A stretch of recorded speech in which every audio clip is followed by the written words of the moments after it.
شاہ طارق پیا، شاہ طارق پیا، شاہ طارق پیا، شاہ طارق پیا، شاہ طارق پیا۔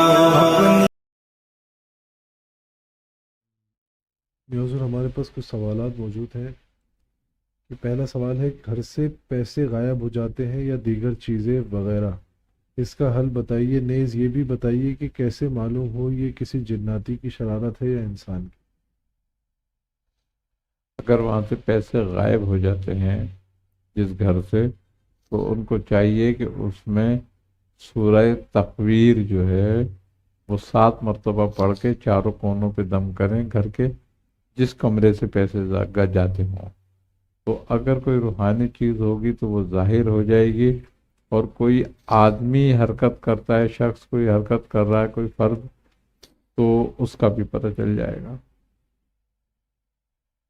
ایک سوال اور ہے کہ بعض دفعہ ایسا محسوس ہوتا ہے وضو یا نماز کی حالت میں جیسے جسم پر چوٹیاں چل رہی ہیں، اس کی وجہ اور حل بتائیں۔ اب اس کی تو وجہ یہ بھی ہو سکتی ہے، تھوڑا جسمانی معاملہ بھی اس کا ہو سکتا ہے، روحانی معاملہ بھی ہو سکتا ہے، دونوں باتیں الگ الگ ہیں۔ لیکن اس کے لیے یہ ہے کہ نماز کے بعد جب نماز پڑھ چکے تو آیت الکرسی اور چاروں کل ایک دفعہ پڑھ کے اپنے ہاتھوں پہ دم کر کے پورے جسم پہ پھیرا کرے، تو کچھ عرصے میں یہ شکایت دور ہو جائے گی اس کے بعد۔ جی مرشد کریم کی بارگاہ میں سلام قبول فرمائیں۔ میں حافظ محمد فاروق تاریکی انڈیا سے حضور عرض کرنا تھا آپ کی بارگاہ میں، میں نے خواب دیکھا تھا جس میں آپ تشریف فرما ہیں، کچھ لوگ اور موجود ہیں، اور انہوں نے، میں گلے میں ایک ہرا چادر رکھا ہوا ہوں، تو وہ لوگ جو موجود تھے آپ کے ساتھ میں، انہوں نے مجھ سے ہرا چادر مانگ رہے تھے کہ آپ ہمیں دے دیجئے، تو میں نہیں دے رہا تھا، تو آپ نے عرض کیا کہ مطلب آپ چادر انہیں دے دو، ہم آپ کو اپنی بارگاہ سے 2 چادر عطا کریں گے۔ اس کے بعد میری نیند کھل گئی ہے۔ حضور اس کی تعبیر کیا ہوگی، کرم فرما۔ اچھا، یہ روحانی فیض ہونے کی دلیل ہے اس پر، یعنی کہ اگر کسی بھی عمل پہ وہ مداومت کریں تو اس کے روحانی فیضا و برکات ہوں گے ان کو حاصل۔ جو بھی عمل ان کو تلقین کیا ہوا ہے تو یہ چاہیں کہ اس پر مداومت کریں تو اس کے فیضا و برکات ان کو حاصل ہوں گے۔ ایک بھائی کا سوال ہے کہ عمر 54 سال ہے، مسلس بہت تیزی سے گر رہے ہیں، بہت کمزوری، پسلیاں نظر آنے لگی ہیں، ٹانگوں میں کھڈے پڑ گئے ہیں، اس کا حل؟ کیا ہو گیا؟ ٹانگوں میں کھڈے پڑ گئے ہیں، مسلس بہت تیزی سے گر رہے ہیں اور کمزوری بہت ہو رہی ہے، پسلیاں نظر آنے لگی ہیں۔ پہلے تو یہ ہے کہ کسی اچھے طبیب سے اس کے اسباب معلوم کریں کہ یہ گویا اسباب جو ہو رہا ہے، یہ شکایت ہو رہی ہے، یہ کیوں ہو رہی ہے۔ اس کے علاوہ یہ ہے کہ اسکن ناگوری، بدہاری کند اور خشک دودھ جو پاؤڈر کا ہوتا ہے، یہ فل کریم، تینوں چیزیں ہم وزن لیں، سب کے ہم وزن کے برابر۔ اگر شوگر نہیں ہے تو مصری لیں، اور شوگر ہے تو پھر ایسے ہی رکھیں اس کو، تو اس کا پاؤڈر کر لیں اور آدھی آدھی چمچی صبح شام دودھ سے لیں، تو انشاءاللہ تعالیٰ یہ جو شکایت ہو رہی ہے یہ دور ہو جائے گی۔ جی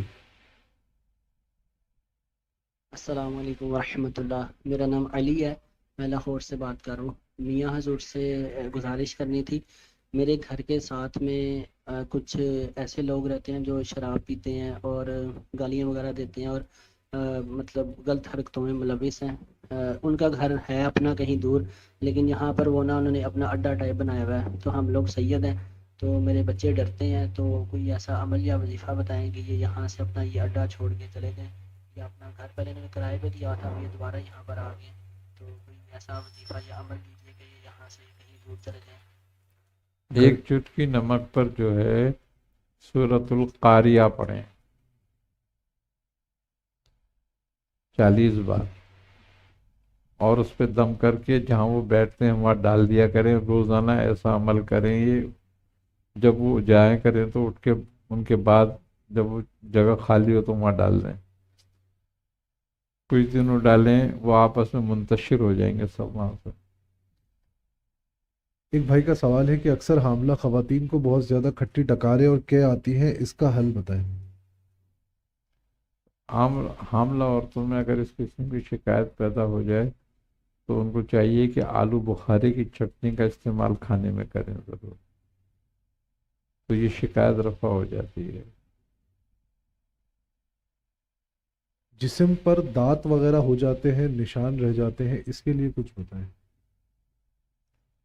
جسم پر اگر نشان رہ جاتے ہیں، کوئی دانے وغیرہ ہوتے ہیں یا کوئی کیل مہاسے ہوتے ہیں اور اس کی وجہ سے داغ رہ جاتے ہیں، تو اس کے لیے یہ کریں کہ جب داغ ہو تھوڑا کھانے کا سوڈا، تھوڑی سی ہلدی، تھوڑا سا ارگ گلاب مکس کر کے اس جگہ پہ مالش کرا کریں، صاف ہو جائے گا۔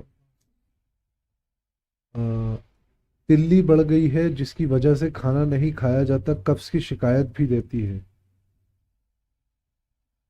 تلی بڑھنے کا تو باقاعدہ ایک مرض ہے یہ، اس کا علاج ویسے تو کسی اچھے طبیب سے انہیں کرانا چاہیے کہ یہ باقاعدہ طور پر اس کا علاج ہوتا ہے، یہ باقاعدہ علاج کی چیز ہے یہ، اور اگر جب تک علاج نہ کریں تو ریون چینی، کلمی شورا، نوشادر، یہ تینوں چیزیں ہم وزن لے کے باٹل بنا لیں اور ایک اس میں سے آدھا گرام صبح اور شام کھانے سے پہلے پانی سے لے لیا کریں، تو اس سے کافی افاقہ ہو جائے گا، مگر یہ ہے کہ اس کا علاج باقاعدہ کریں۔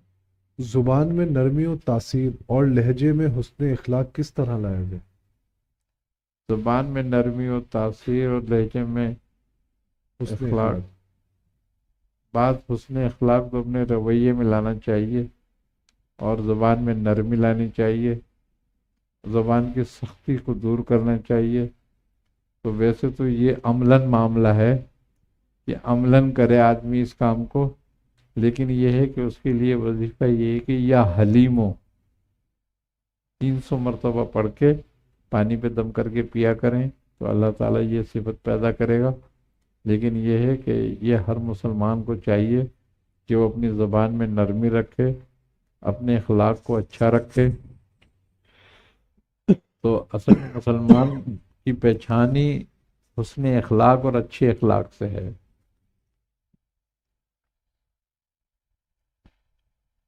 کوئی بھی عمل کرنے کے بعد فاتحہ اور عمل کا صدقہ کس طرح دیا جائے؟ کیا ہر عمل کے لیے الگ سے صدقہ کیا جائے گا اگر ایک وقت میں زیادہ عمل کر رہے ہیں تو؟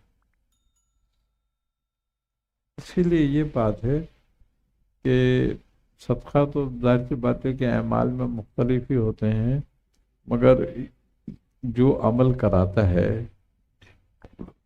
جو استاد ہے یا پیر ہے، تو صدقہ بھی وہی متعین کرتا ہے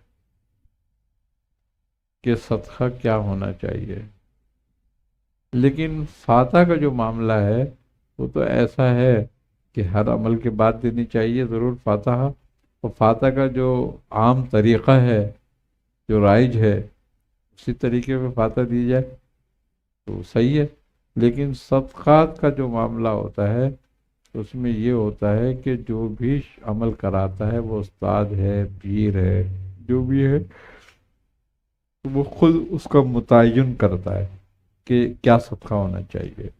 اب ہم بتا دیں گے بھئی یہ صدقہ دے دو تو ہر آدمی ہر عمل میں وہی صدقہ دینے لگے گا، تو وہ پھر بات غلط ہوتی ہے۔ ہر عمل کا صدقہ لیتا ہے، ہر عمل کا صدقہ الگ ہے، اور ہمارا عمل کی یہ بات ہے کہ اسی لیے عمل استادوں سے ہی لیا جائے یا پیروں سے باجازت لیا جائے تاکہ وہ صدقات وغیرہ بھی بتائیں اس کا۔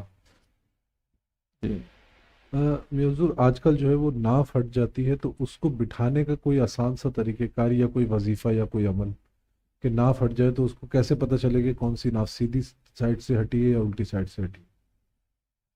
خیر ناف پہ تو بہت سارے طریقے ہیں دیکھنے کے، کہ اگر کوئی شخص لیٹ کر ایک دھاگا لے اور اپنی ناف میں ایک سرا رکھے، دوسرا سرا ایک پستان پہ رکھے، پھر دوسرے پستان پہ ملائے تو اس میں فرق آئے گا۔ اگر ہٹی ہوئی ہوگی تو جس طرف سے ہٹی ہوئی ہوگی دھاگا چھوٹا یا بڑا ہوگا، تو جس طرف سے دھاگا بڑا ہو جائے گا وہ اس طرف سے ہٹی ہوئی ہے ناف۔ دوسری سمت گئی بھی ہے.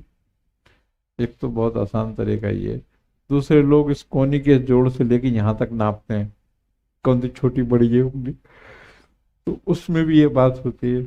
اور دوسری بات یہ ہے کہ بٹھانے کا طریقہ یہ ہے آسان سا کہ جس کی ناف پھٹی وہ اپنی ناف میں انگلی رکھ کے سورہ فیل 7 دفعہ پڑھے تو بھی ناف آ جاتی ہے اپنی جگہ پہ. دوسرا طریقہ یہ ہے کہ 3 دفعہ سورہ فاتحہ پڑھے اور جب اہدنا الصراط المستقیم پر آئے تو اس کی 7 دفعہ تکرار کرے اور دم کرے, پھر ختم کرے, پھر شروع کرے, پھر یہاں پر آئے تو 7 دفعہ تکرار کرے, پھر پوری پڑھتی ہوئے ختم کر کے دم کرے. تو اس طرح 3 دفعہ کرے تو یہ ناف اپنی جگہ آ جاتی ہے.